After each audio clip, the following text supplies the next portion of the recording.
So today I'm going to talk about TPR, which stands for Total Physical Response. It's an learning English as a second language methodology that's basically dominated the online field. So what it is, it's the idea that when we physically move, we are creating more connections. Or when somebody's watching you, not just speak, but actually move. I'm doing this because this is like hear, see, taste. When we physically move, we're creating more connections in our brain, enabling us to learn language better. So watching someone move is way more effective in learning a language than having to sing, I hear you, I hear you. Like, I hear you. So it's a methodology of making more connections in your brain. So that's why it's called total physical response. I've been, it's routinely, I've heard it been called like glorified, sign language, but it's actually a methodology of learning English that's trying to get your brain moving in as many ways as it can so that you're absorbing language.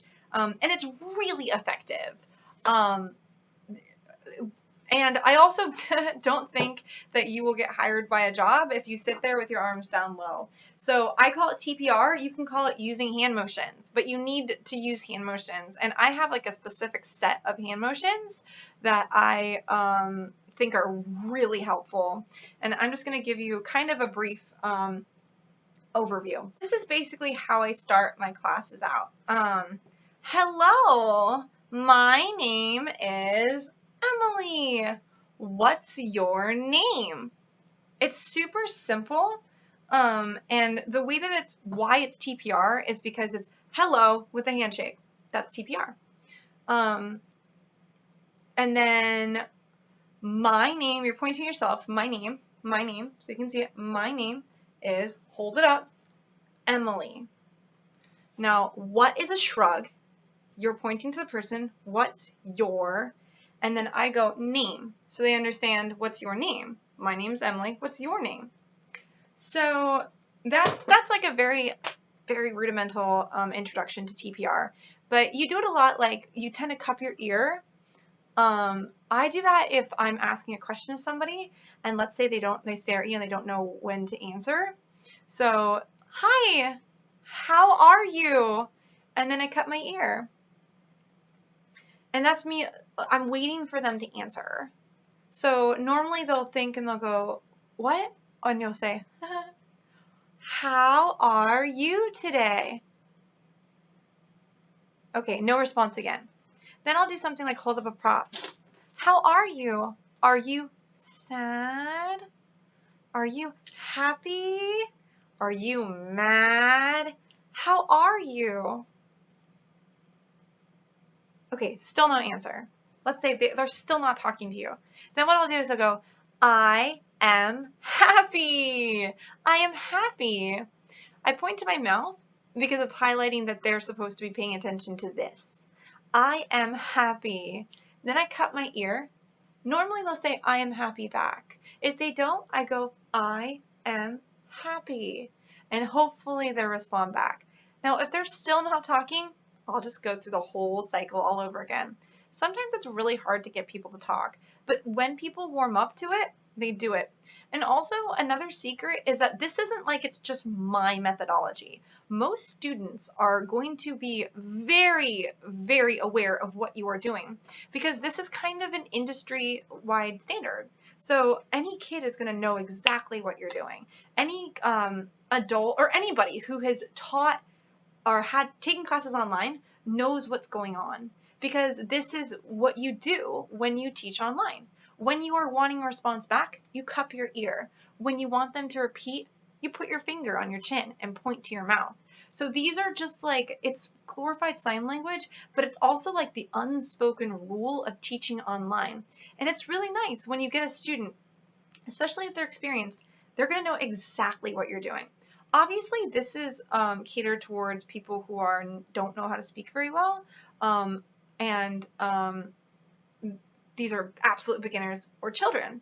Now, what I argue is that it's better to have a huge variety of skill sets than less. And there's a way higher demand for people who will work with people who speak no English versus someone who just wants to sit there and casually talk.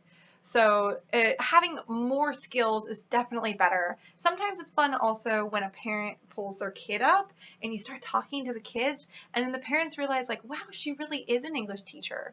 So sometimes I'll just pop into like my kid mode if there's a kid in the room, and that's another great strategy. So you might be wondering, why the heck does this matter if I'm not even working? If I'm just trying to get a job, if I'm just trying to do my demo video and apply for these jobs, why is TPR important?